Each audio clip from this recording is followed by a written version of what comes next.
The night the wind changed in Kudala, the power went out block by block as if the city itself was holding its breath. In the dark, the checkpoints glowed with oil lamps, doors and gates taking on a harder edge. A widow named Miriam carried a crate of dried shea and hibiscus from her sister's compound. A ledger tucked beneath her wrapper with the year's small arithmetic, school fees in one column, medicine in another. A thin line in the margin where she wrote, "Rain." At the municipal gate, a uniformed clerk tapped his badge and flicked his chin toward the shadows, the practiced gesture that meant payment before passage. She inhaled that thin breath before an argument and held out her ledger instead of a bribe. He did not look. He pointed at the padlock that kept the turnstile frozen. Behind her, motorbikes coughed and stacked up, and the murmurs turned into curses that had learned to be quiet. In the palace, not far away, Ibrahim read by solar lamp as his family ate late.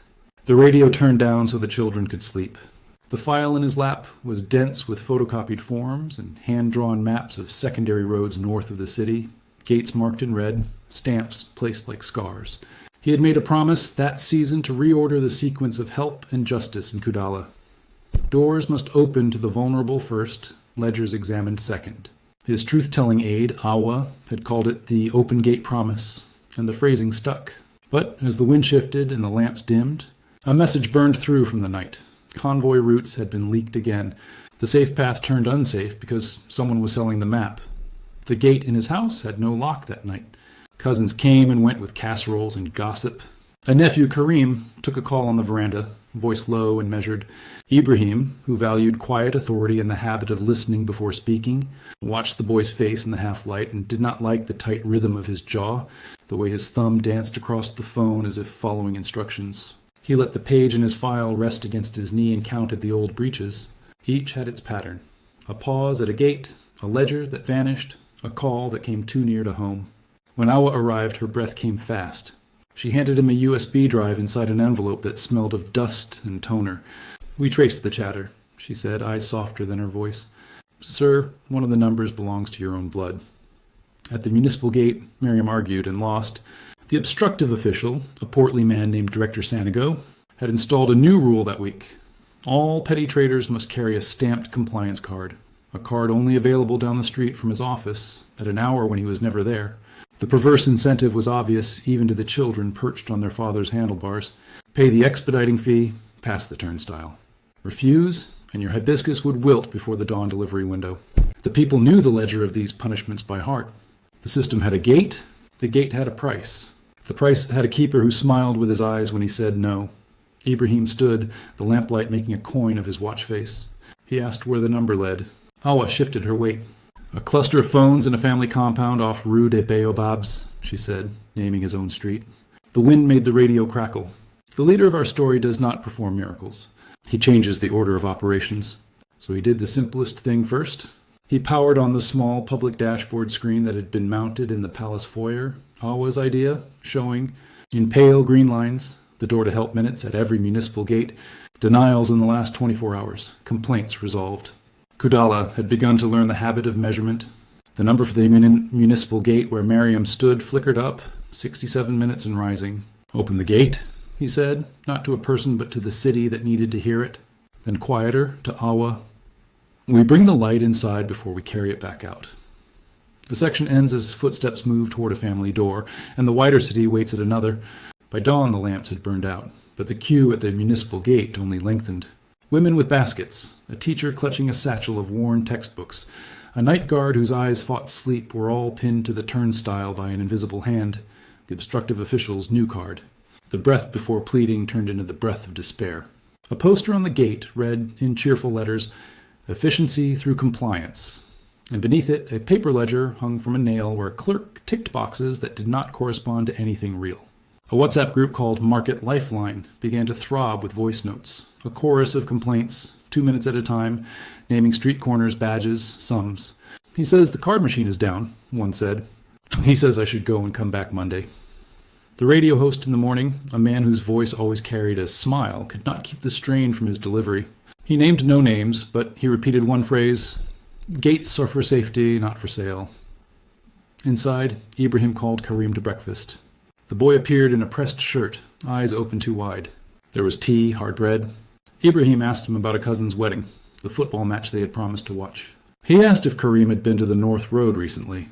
The boy's answers were obedient and vague, the kind of talk that puts more fog in a room. The leader did not accuse. He set his cup down and placed the family phone bill on the table. A plain artifact, heavier than it looked. A series of calls to a number prefixed with a foreign code. A pattern. A call comes in after a cabinet meeting. An innocuous photo of a gate arrives on a cousin's phone. A lorry is redirected, and a group of men who sell protection show up at just the right time. "Do you know this number?" Ibrahim asked, and the silence that followed was the first true thing in the room. Back at the municipal gate, a courageous insider named Yarrow, a young guard with a shaved head and a habit of writing what he saw, stepped away from his post and sent an email to the open gate address that Awa had set up months before. He attached photos of Director Sonogo's memorandum announcing the compliance card, a snapshot of the cash drawer labeled petty fines, and a copy of a paper receipt that never made it into the city's accounting system. In the subject line, he wrote, simply, "Perverse incentive." Yarrow had joined the service to stand between people and danger, not between people and their bread. He had been mocked for his neat handwriting, and his insistence on counting the coins twice. The night watchman teased him, "Yarrow's ledger has its own pillow." But he knew a gate should be a threshold, not a ransom. Awa compiled Yarrow's attachments with reports from the WhatsApp bot. Another small reform turned lifeline. The bot translated voice notes to text, assigned each a ticket number, and set an SLA countdown that was displayed on the palace foyer screen. Complaint channels are only as moral as their enforcement. Otherwise, they are merely confessional. The countdown for municipal gate denials ticked in red. "We need to move," Awa said. Ibrahim nodded, but he also gestured toward the inner door, toward the gravity of the family phone bill still on the table. "Both gates," he said. "We open both." He sent Karim to the courtyard to get some air and asked Awa to bring the car. He would visit Director Sonogo unannounced and then return to speak with his nephew when the day had rounded toward dusk, when truth sometimes has an easier time of it. Director Sonogo's office had 2 doors, one with a brass plaque, one without. Ibrahim took the door with no plaque. Inside, he found a room full of half-sealed boxes marked compliance cards, a stamp pad, and a small printer with the blinking light of a paper jam. Sonogo fussed and performed. "Excellency, we are streamlining," he said, smiling a smile that was all gums. "We are aligning with best practices. People will learn to carry their documents." The leader looked not at the man, but at the ledger on the desk, columns of numbers too neat, the totals rounded to zeros in a way real cash never is. He asked a small question in a quiet tone. "Where does the petty fines line go?" The director's hand hovered, hesitated. The wind moved a paper. Outside, Yarrow stood under a neem tree, pretending to check a badge as he watched the door. The escalations had begun, in rooms that breathed differently. A market gate, an inner office of a family home where a phone lay face down and did not buzz. Forward momentum built the way pressure does under a stuck latch, until something gives and the door moves. When a system cannot exhale, someone must lift the latch. Ibrahim convened a small circle in the courtyard after noon prayer. Awa, with her laptop open to the dashboard. Yarrow summoned as visitor, a quiet prosecutor named Diarra, who wrote laws in the margins of receipts to see if they held, and the city's community voice, Mama Sira, who ran the neighborhood kitchen and knew which children had eaten by the shine in their eyes. He spoke without flourish. "We are changing the sequence," he said. "The vulnerable will pass the gate before anyone counts their coins. The ledger will follow their breath." He called it the Gate Hour Protocol, not golden, not grand, just practical. Treat first passage as a right for market goods under a threshold. Audit later. Deny only with cause that could be written down and signed. It would be embarrassingly simple, so no one could pretend not to understand. They defined the teeth that give policy bite. For the next 30 days, denials at municipal gates must be justified on a single-page form. The denial ledger with 3 boxes only. Safety, public health, court order. Anything else would be marked an obstruction and count against the gate score. The public dashboard would add 2 KPIs, door-to-help minutes at each gate and unofficial payments reported. A WhatsApp short code, open, would auto-generate a complaint ticket with a promised callback within 1 hour. The SLA timer would not be cosmetic. Diarra drafted a memo that made unanswered tickets a disciplinary offense. Funding would realign, a small stipend for gate officers based on team-wide reduction of door-to-help minutes, replacing any silent expectation that petty cash could patch low salaries. Perverse incentives would not be scolded. They would be banned and replaced. The intervention reached through the city like a clean wind. Ibrahim walked with Yarrow to the municipal gate and stood where the lamp had burned. He looked at the padlock as if it were a person in need of reason. "Open," he said, and the clerk hesitated only a breath before finding the key. It turned against metal with the sound that people carry home in their pockets. Miriam stood again at the threshold, not expecting a miracle. A guard waved her through with a check mark on a paper labeled Provisional Passage, a form that said, in plain words, "We will not make you wait to live." She felt a relief, like a warmth in her throat. "Treat first, check later," Yarrow explained, face as serious as a banknote. "If there's a problem, they will call you by the number on this receipt." She put the receipt in her ledger and did not cry. In his house, Ibrahim asked Karim to sit beneath the mango tree whose roots buckled the paving. A family is a system too, with its own gates and ledgers of trust. He spoke with compassion for vulnerable characters, including the one in front of him who had wanted money for school and had been told to wait, to wait, to wait. The phone, the foreign code, the photos of gates. "Who taught you to sell your uncle's maps?" Ibrahim asked, and Karim's face bent in on itself like paper in heat. The confession came not as a performance, but as a tired thing that wanted a flat surface to rest on. A man in a telegram chat who called himself the broker had promised a cut of his own cut for simple things: timetable photos, license plates, a whisper, if a container had more than rice. He said it was normal, Karim whispered. "Everyone eats." Ibrahim listened, then reordered care even here. He took the boy's hand and said no to the easy punishments. The intervention would be principled, not merely angry. He called Diarra and Awa to the courtyard. They would need to make an example that did not break a young man beyond repair. Radio lines buzzed with the rumor that the leader had broken a lock with a word. Mama Sira corrected callers gently. No, he brought a key and a rule. She spoke of the gate hour protocol in the plain language of soup queues and school starts. "We breathe first, then we bill," she said, and the phrase caught because people understand breath before they understand policy. In the evening, Ibrahim returned to the municipal office with a basket from Mama Sira and shared bread across the desk from Director Sanogo. He did not perform humiliation. He laid out the new funding path, the dashboard, the ledger, where denials would be written in ink. "This is the door," he said, pointing to the transparent rules. "Walk through it, or the law will walk to you." The intervention left the room with everyone knowing what they were supposed to do. That is the beginning of justice.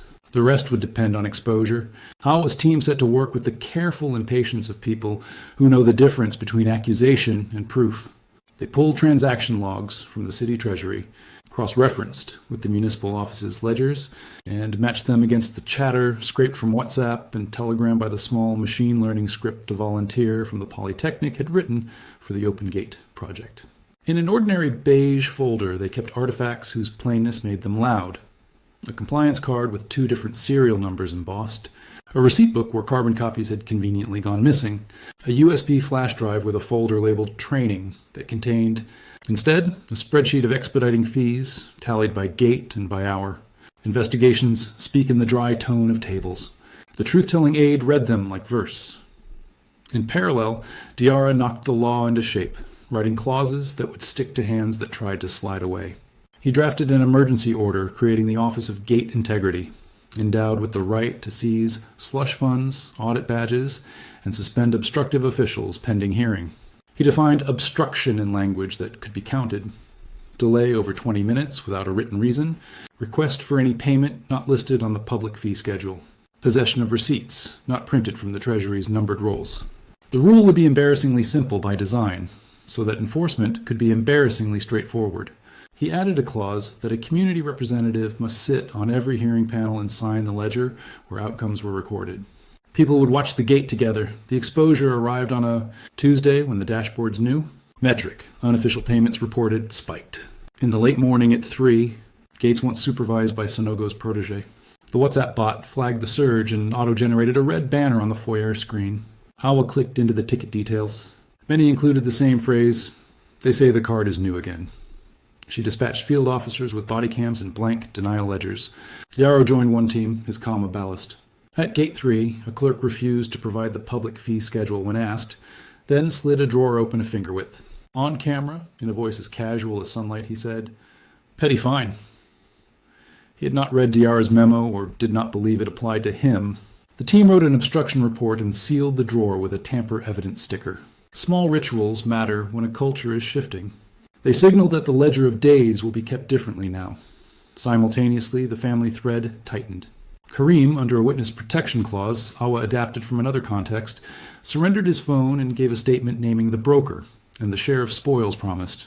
His courage would be measured not in bravado, but in signatures on forms he barely understood. The phone yielded a cache, voice notes with instructions to photograph convoy manifests, screenshots of bank transfers labeled consulting, and a list of license plates that matched the Treasury's records too neatly to be coincidence. To name the broken mechanism, you must lay the parts on a table. They did. A petty compliance card sold for cash, an unofficial drawer, a family member recruited by a broker to make the public map a private instrument. The pattern was not grand conspiracy, but small, practiced theft. On Wednesday, Ibrahim stood at a press table without banners, just a ring-bound folder labeled Gate Integrity. The community voice, Mama Sierra, stood beside him with flour on her sleeves. He named no villains, only behaviors. He described the system as a door that had forgotten whom it was built to serve, and the reform as new hinges and a public key. He announced the gate hour protocol, the KPIs, the complaint channel with its real SLA, and the ban on perverse incentives replaced by a stipend linked to team performance. He read from a ledger page when he said, "We will audit and we will publish." In that quiet tone, he explained that a young man in his own family had been compromised, that he had come forward, and that the investigation had found a broker chained to certain officers. He did not display his nephew's name. He protected the vulnerable even in confession, drawing the line between accountability and spectacle. The exposure rippled across the city not as shock, but as relief that someone had named what everyone already knew in the language of documents. Stations read the new metrics on air like weather. Door-to-help minutes down 14 this morning. Denials last 24 to 3, all justified by public health. Complaints resolved within the hour at 87%. The obstructive official, summoned to a hearing room with plastic chairs and a single camera, found Diarra's definitions harder to smile at. He lifted a hand and found no purchase. His own ledger betrayed him with totals that rounded too neat, a kind of math the poor never get to do. The hearing suspended him pending prosecution, not as vengeance, but as maintenance. A culture is a door you oil until the sound it makes is normal and good. Exposure had opened it wider.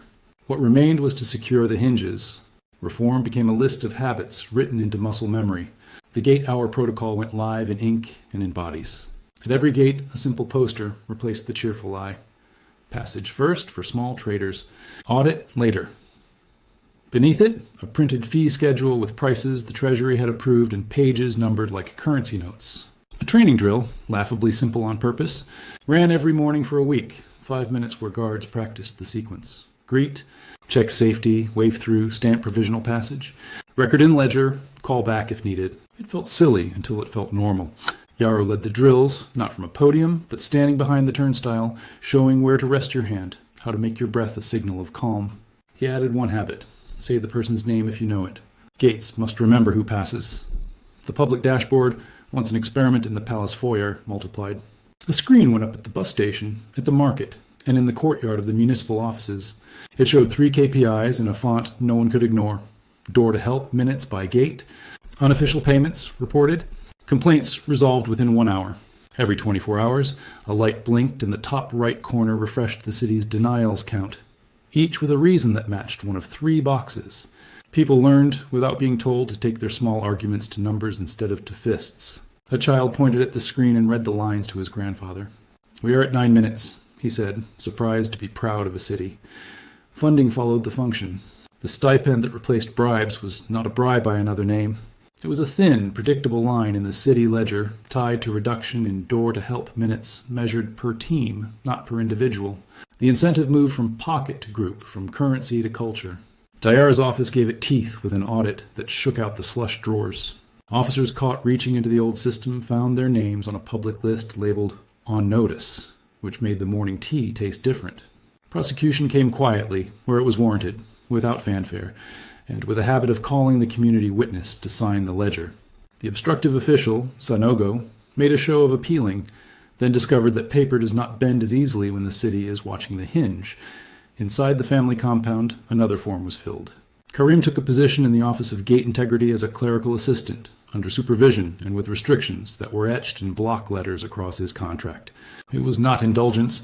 It was reform, reaching down to retrieve a vulnerable character before the brokers could reclaim him. He learned to pour tea for auditors and to alphabetize denial ledgers, to answer the phone when the open short code rang through, and to say, "You will get a call within the hour." Twice he did not meet the SLA, and Awa made him record his own failure on the public dashboard, a small humiliation designed to build a muscle called honest discomfort. In the evenings he walked past the mango tree and put his palm against the bark like a seal. Community habit formed around the new rules. Mama Sierra began a Wednesday segment on the radio called Gate Stories, where she read from the denial ledgers, not the names, but the reasons. "Safety," she'd say, then tell about a truck with bad brakes the guard had stopped without being thanked. Well, public health, then the spoiled fish that did not make it to market. She took calls from people whose complaints had resolved in 57 minutes, 49, 61, and celebrated the boredom of it. A door, well-oiled, makes a sound so ordinary it is a kind of prayer. The market breathed. Every month Ibrahim walked the gates without entourage. He wore a cap and carried a small notebook in which he wrote columns like a clerk. He asked small questions with the weight of stones. What is a minute worth? Whose ledger is this? When did you last refuse someone, and why? His authority remained humble, his interventions simple. He avoided rhetoric. The rhythm of his sentences matched the rhythm of work. He kept one eye on the dashboard and one on the hands that moved receipts. When a guard faltered, he did not shout. He returned to the hinge. We breathe, we pass, we record. The order gave the city its breath back, and in that breath the people remembered themselves. Resolution did not arrive like a drumbeat. It settled like dust on a swept floor and stayed clean longer than anyone expected. The queues shortened, not to nothing but to enough. Mariam paid school fees and wrote, next to medicine, gate tax, 0, then scratched it out so it would not become a prophecy. The reform's novelty burned off by the third week, and that was its success. The door opened, because that is what doors do, and no one clapped. A year later, the wall paint around the dashboards had faded where hands pointed and rested and taught children to read numbers that were theirs. The gate hour protocol had become a thing people no longer named. It pulsed under the city like water pressure.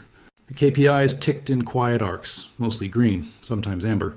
A passerby could tell the time by the door-to-help minutes at Gate 2, rising during school drop-off, dropping by the noon prayer, steady in the late afternoon when the sun made faces soft. The complaint channel still chimed, fewer panic voice notes now, more suggestions. Consider a shade at Gate 4, someone wrote.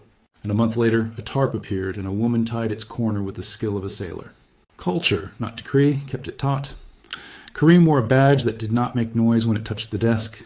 He had learned how to breathe in the office, how to be the person who answers on the first ring and says, "Tell me everything." He took to visiting schools to explain the open short code. He would hold up a laminated denial ledger and show where the boxes were, then say, "You sign here, we answer there." He did not sermonize about betrayal. He taught sequence. In a small blue notebook, he signed his name under a chalked slogan that the students chose themselves, breath before billing. He touched the mango tree less now, not because he forgot, but because he no longer needed the bark to remind him what was solid. Yarrow kept his ledger with a fresh pencil and a sharpener whose sound the new recruits had come to love. He ran drills without looking at the clock, because the clock had moved in his favor. On his way home, he bought bread from a stall where the seller joked, "You are famous?" And he shrugged. Gates had become boring, and that was perfect. Sometimes, in the quiet, he thought of the first day the lock turned under a simple word, and he felt not pride but relief that the habit had survived him already. He knew systems break again, but now he also knew how to make the hinge visible when it does. Diarra published quarterly reports with covers so plain no one could accuse them of being propaganda. Inside were graphs with no flourish, lines that dipped and rose and taught the reader to read boredom as safety. The prosecution docket had thinned. The on-notice list had grown shorter and then stabilized, a sign that the culture had found its new center. A small line at the end of each report noted how many complaints were resolved under the SLA. People began to expect that number to be high, and expectation did more work than any speech. Policy had become behavior, and behavior had become custom. The city learned to hum. In the market, Mariam's ledger had gained thickness, not from debt but from receipts, glued neatly in. She had stopped writing rain in the margin and started writing savings in ink that did not smudge. She told her daughter that gates are like goats. They go where they are led if the rope is firm and the hand kind. On a slow afternoon, she listened to gate stories on the radio and peeled groundnuts with the ease of someone no longer counting minutes at a turnstile. The doors around her, metal, wood, Even the canvas flaps of stalls had become ordinary again, and their ordinariness was a kind of miracle that did not need a word like miracle to exist. Ibrahim, the leader who had been careful not to harden his face into a mask, sat sometimes by the foyer screen and watched the green numbers unspool like river weeds in a current. He thought of the night the wind changed and the lock looked like a commandment. He thought of a nephew's slowed heartbeat and the way a family can be a country's first broken mechanism and its first repaired one. He did not frame the original phone bill or the first denial ledger. He kept them in a drawer he opened alone, not to burrow into the past, but to remind himself that reform is less a victory than a maintenance routine. He scheduled monthly culture checks that felt like small community festivals. Music, tea, someone from the Office of Gate Integrity explaining why the hinge matters, why the door won't stay well by itself. On the anniversary of the protocol, Mama Sierra set a pot to simmer before dawn and said into the radio that boredom is underrated. She told a story about a door in her childhood that never squeaked because her grandmother rubbed it with soap every week, unasked. "We will keep rubbing," she said, and listeners laughed because there are jokes inside repair. She reminded them that the complaint number worked even when things seemed fine, because vigilance is what boring systems eat for breakfast. The city exhaled. Somewhere, a clerk checked a box, a guard waved someone through, a child read a number aloud, a leader closed a drawer with a soft click. The spy in the family had been a wound that taught a better stitch. What Ibrahim did next changed everything, only because everyone kept doing it, until the change no longer felt like change. The gate stood, the ledger balanced, the breath came before the bill, and Kudala lived inside that ordinary grace with the ease of habit. As the last image fades and the gate settles on its hinge, let the breath we earned together linger a moment longer. Stories like this travel on the simplest currency, your witness. If the journey moved you, carry it forward. If you like the video, then like, share, comment, and subscribe. Your voice keeps the ledger honest. Your click keeps the door open. Until the next chapter, take care and keep choosing the habits that make justice feel ordinary.